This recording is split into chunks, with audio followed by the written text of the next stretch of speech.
Hi everyone, I'm Rob Shapiro from Fitchburg State University, and this is the BACB's 5th edition task list item G-22, Use Procedures to Promote Maintenance.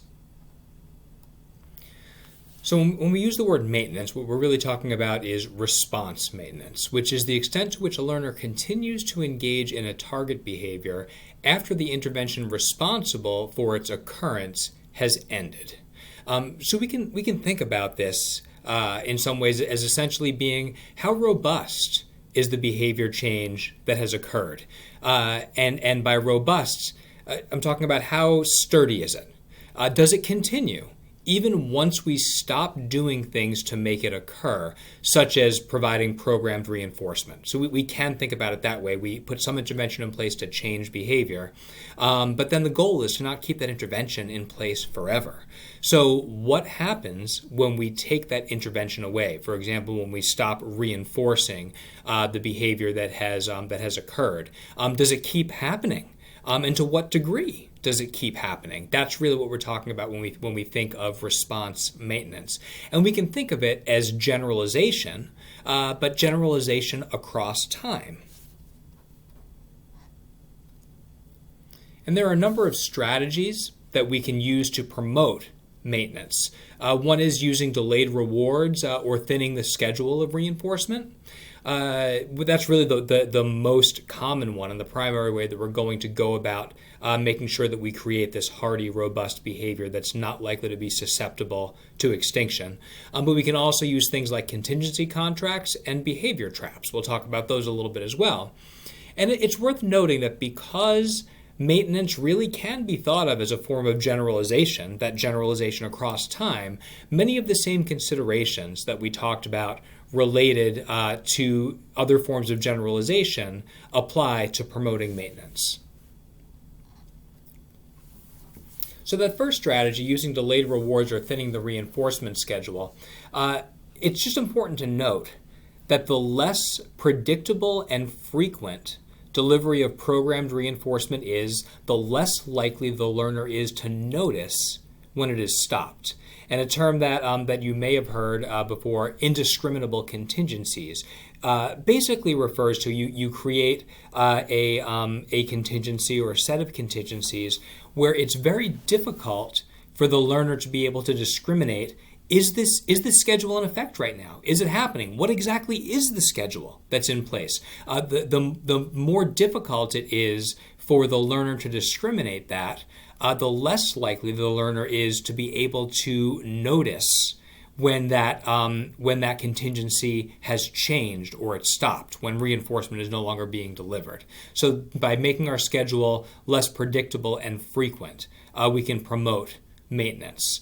Now, when we think about this, in early acquisition, when someone doesn't have a skill in their repertoire and we're just trying to promote that initial demonstration of behavior, maintaining that new behavior on an FR1, fixed ratio 1 schedule, promotes skill building. We can think of that FR1 schedule, sometimes it's also referred to as CRF, continuous reinforcement, right, where every instance of the behavior gets reinforcement, right? That's great for promoting skill building, but it doesn't set the stage for maintenance because we have the exact opposite of an indiscriminable contingency there. We've got a situation where the learner is able to very easily discriminate. The contingency in place is I engage in the behavior, I get reinforcement. So when that changes, it's pretty obvious that it's changed.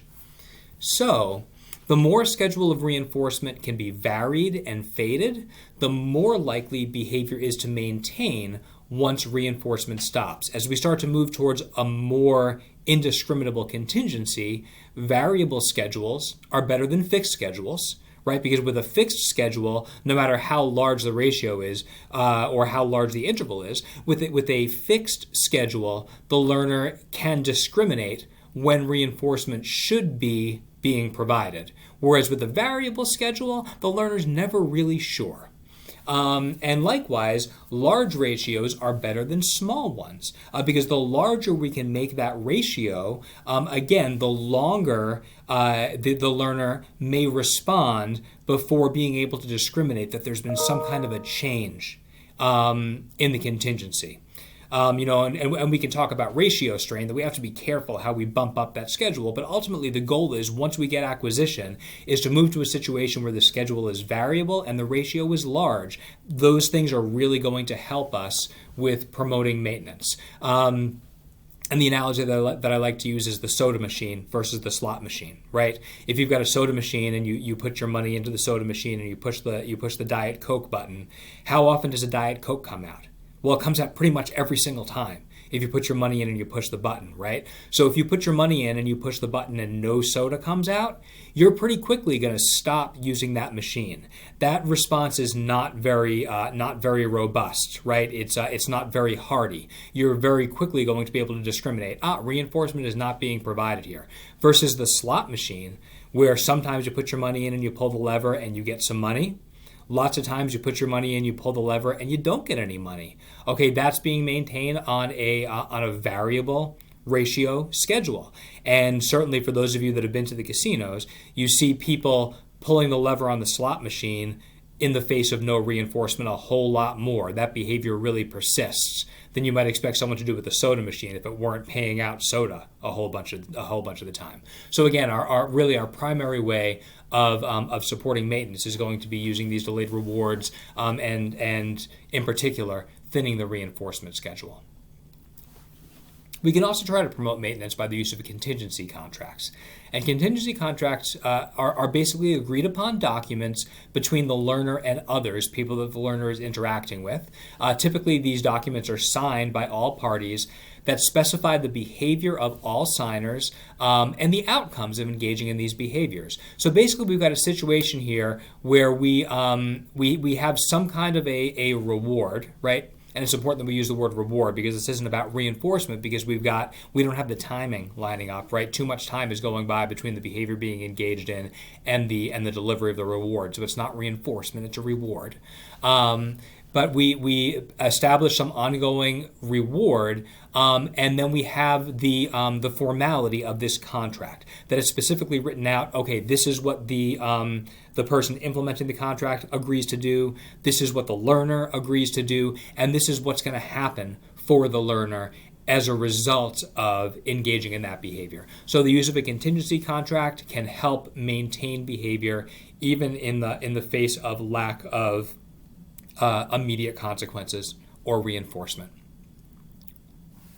And then finally, we can think about behavior traps as a way of promoting maintenance. And this is really about getting an initial response from a learner, providing reinforcement for that response. But then what that response does is it exposes the learner to lots of different contingencies of reinforcement. So you can think of a behavior trap. It's a community of reinforcement that can result in substantial and long-lasting behavior change once a learner makes contact with it, okay? So we've got a situation where, hey, there's all this good stuff that's going to come this learner's way. It's going to maintain behavior naturally, but we've got to make that initial contact happen, okay?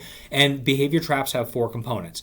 They're baited with highly potent reinforcers to get the learner to enter the trap. They require a low-effort response to enter the trap. But then once inside the trap, learners encounter a wide variety of interrelated reinforcement contingencies that sustains and motivates behavior. And because we've got this wide variety of reinforcement, they can remain effective for an extended period of time with little risk of satiation, because there's lots of different kinds of reinforcement. So when we think about this concept of the trap, right?